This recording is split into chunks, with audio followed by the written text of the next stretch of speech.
kinds of warrior societies back in the olden days. Many of us were renowned for our brutality in war. We would take scalps, we would take parts from enemies. Now, it wasn't just because we wanted a scalp. The reason why we would scalp, it was kind of a thing to show for our people when we came back that the enemy was dead. This person would no longer hurt our people. They're gone now. So they would usually tie a scalp to the end of a pole and hang it up, and they would dance near it. They would have all kinds of celebrations. Or to certain holy bundles, they would leave these as offerings. But it's mainly just as a token to show that you have vanquished an enemy. It's like this one. This one is made of ears. It's actually made out of rawhide. The reason why you would take these is to bring fear into an enemy, so that when you ride into battle and they see these, they would fear that they would become the next one on the necklace. So it was kind of had as a thing of scaring people with more or less. Sometimes they were real, sometimes they were rawhide, but it's more or less to show that if you mess with our tribe, you're going to end up like that.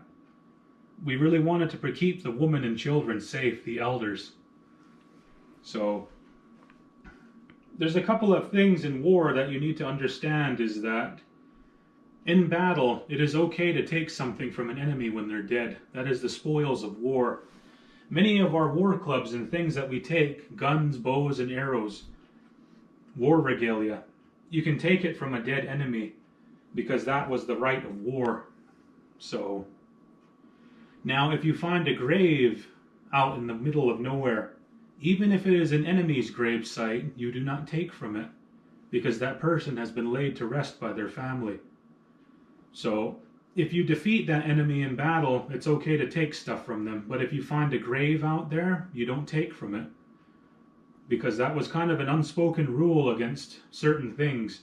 When a war party was traveling through the mountains, they might take another route because a grave site belonging to an enemy tribe was there.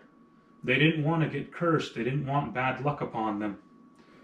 They didn't want to get haunted.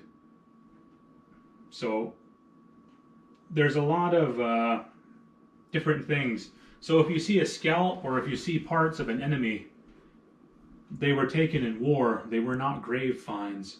Grave robbing is the most heinous thing you can do in the Plains cultures.